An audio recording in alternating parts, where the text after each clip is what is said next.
Welcome back to Moments with Marie. If you're not already subscribed to my channel, make sure you hit the subscribe button below and also hit a thumbs up on this video. So it looks like in recent news, Liam Neeson is trending on all social media platforms for a recent interview that he did. And many would think that it was for a new movie coming out, but it is in fact not.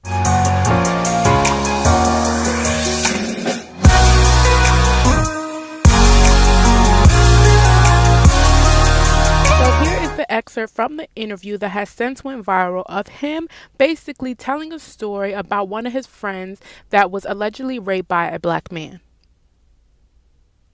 I'll tell you a story. This is true. I'm not going to use any names, but I was away and I came back and she told me she had been raped, but she handled the situation of the rape in the most extraordinary way. But my immediate reaction was, did she know who it was? No. What colour were they? She said it was a black person. I went up and down areas with a cosh, hoping I'd be approached by somebody. I'm ashamed to say that. And I did it for maybe a week, hoping some black bastard would come out of a pub and have a go at me about something, you know, so that I could kill him. And it was that bit. It took me a week, maybe a week and a half to kind of go for that. And she said to me, "Where are you going?" I said, "I'm just going out for a walk, you know." "What's wrong?" "No, nothing's wrong, fine." Horrible when I think back, but I did that, and I've never admitted that to it. I'm saying it to a journalist, God forbid. Holy shit. It's awful.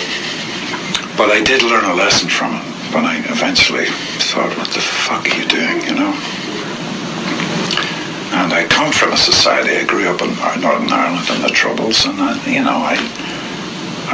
knew a couple of guys that died on hunger strike, and I had acquaintances that were very caught up in the Troubles. And I understand that need for revenge, but it just leads to more revenge and more killing and more killing. And, you know, Ireland, Northern Ireland is proof of that, you know. All the stuff that's happening in the world at the minute. A couple tweets that stood out to me, this one in particular, basically just saying, one, he asked for the race of the assailant, which tells us, you know, his racism was deep-rooted before the assault. And she puts point two, roam through presumably black neighborhoods in the hope of provoking a black person so that he could murder them. For me, that's troublesome. And although he did acknowledge the fact that he did learn a lesson, you know, from it, he never really said that the lesson was that, you know, his motives were kind of racist in a sense, because, you know, he didn't say any guy. He said a black guy. He wanted a black guy or a black person to provoke him so that he could kill him just to release that anger. In addition to that, for anybody that does not know what kosh is, it's a thick, heavy stick or bar used as a weapon, basically, you know, to injure somebody. Another tweet that stood out to me was this one, where he said that being ready to take a black life over one person allegedly did just shows how meaningless and inconsequential black lives are to some. Even him telling the story demonstrates a level of privilege and understating that there may not be repercussions, because anybody, if they were, especially a black, you know, black people are very criticized in this society. If they were to say the same story about wanting to kill a white man, then it, you know, all hell would have broke loose, and there probably would have been repercussions for their actions. But clearly, you know, he has this sense of privilege where he feels like sharing this story is kind of okay.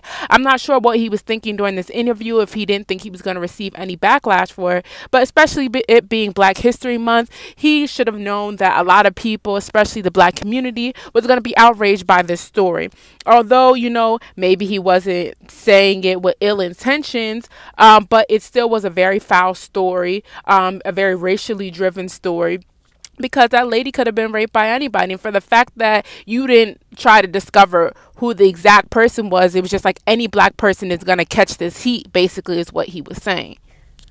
You know, until this, interview, I was a big fan of his work. I watched all of his movies, but to me, things like this are a bit troublesome, especially in today's society. I think a lot of people's true colors are coming to light in weird ways. And him telling this story, it's like she was allegedly raped by a black man. You never know if she was lying. I'm not gonna knock her and try to do any type of victim blaming, but you don't know if she was in fact raped by a black man. So you went off of her story and you were ready to kill any black person that tried you in that moment. To me, if you don't find that troublesome, there really is something wrong with you. But you guys let me know what you guys think in the comment section below. This has been Moments with Marie. If you're not already subscribed to my channel, make sure you hit the subscribe button below, and also hit a thumbs up on this video and hit the bell icon so you can be the first to know whenever I upload new content. In addition to that, make sure that you follow me on all my social media handles.